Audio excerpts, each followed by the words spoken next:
بسم اللہ الرحمن الرحیم۔ السلام علیکم۔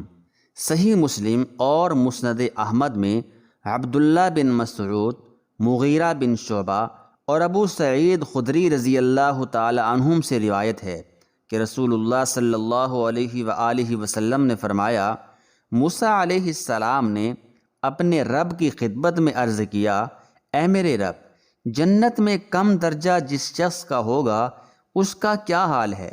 تو اللہ تعالیٰ نے سب سے آخر میں جنت میں جانے والے شخص کا حال بیان فرمایا کہ جب اسے جہنم سے نکالا جائے گا تو وہ اس کی طرف دیکھے گا اور کہے گا، بڑی عزت و برکت والی ہے وہ ذات جس نے مجھے تجھ سے نجات عطا فرمائی۔ اللہ تعالیٰ نے مجھے ایسی نعمت سے نوازا ہے جیسی پہلے اور بعد کے لوگوں میں کسی کو نہیں دی۔ وہ اسی گمان میں جہنم کے کنارے بیٹھا رہے گا کہ اچانک دور سے اسے ایک درخت نظر آئے گا۔ وہ درخت کو دیکھ کر کہے گا، اے میرے رب، مجھے اس درخت کے قریب کر دے تاکہ میں اس کے سائے میں بیٹھوں اور اس کا پانی پیوں۔ اللہ تعالیٰ فرمائے گا، اے ابن آدم، اگر میں تجھے یہ سایہ نصیب کر دوں تو غالباً مجھ سے اس کے علاوہ کوئی دوسری چیز مانگے گا؟ وہ پختہ وعدہ کرے گا، نہیں، میرے رب اور کچھ نہیں مانگتا، بس صرف اس درخت کے قریب کر دے۔ چنانچہ اللہ تعالیٰ اس کو اس درخت کے قریب کر دے گا کہ اس کے سائے میں بیٹھے، اس کے پھل کھائے اور اس کا پانی پیے۔ اسی حال میں ہوگا کہ پہلے درخت سے بہتر ایک اور درخت نظر آئے گا۔ وہ کہے گا، اے میرے اللہ، مجھے اس درخت کے قریب کر دے تاکہ میں اس کا پانی پیوں اور اس کے سائے میں بیٹھوں۔ تیری عزت و جلال کی قسم، بس یہ دے دے، مزید کچھ نہیں مانگوں گا۔ اللہ تعالیٰ فرمائیں گے، اے ابن آدم، کیا تو نے مجھ سے پختہ وعدہ نہیں کیا تھا کہ اس درخت کے بعد کچھ اور نہیں مانگوں گا؟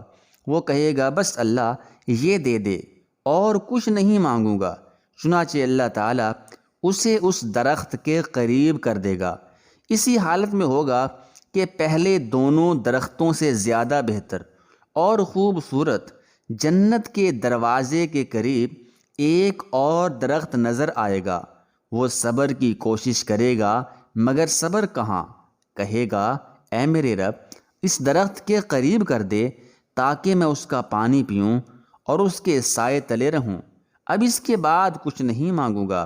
اللہ تعالیٰ فرمائیں گے، اے ابن آدم، کیا تو نے مجھ سے وعدہ نہیں کیا تھا کہ اس کے بعد کچھ نہیں مانگے گا؟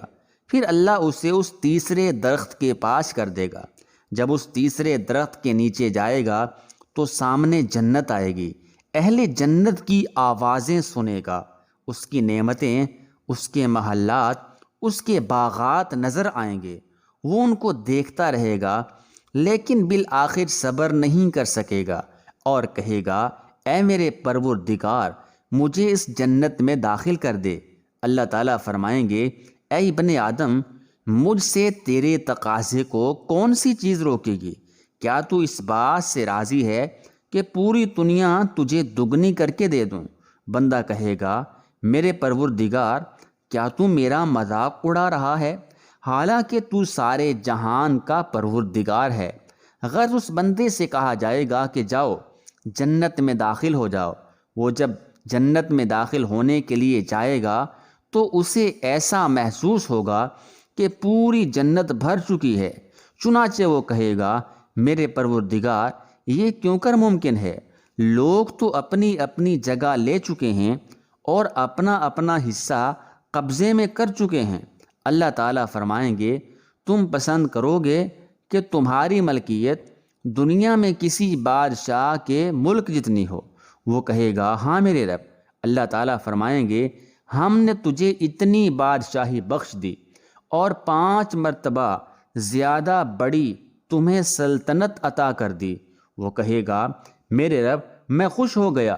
اللہ فرمائے گا، یہ تیرے لیے ہے اور 10 گنا زیادہ اور بھی، اور تیرا دل جو چاہے اور تیری آنکھ کو جو کچھ بھلا لگے سب ہم نے تجھے دیا۔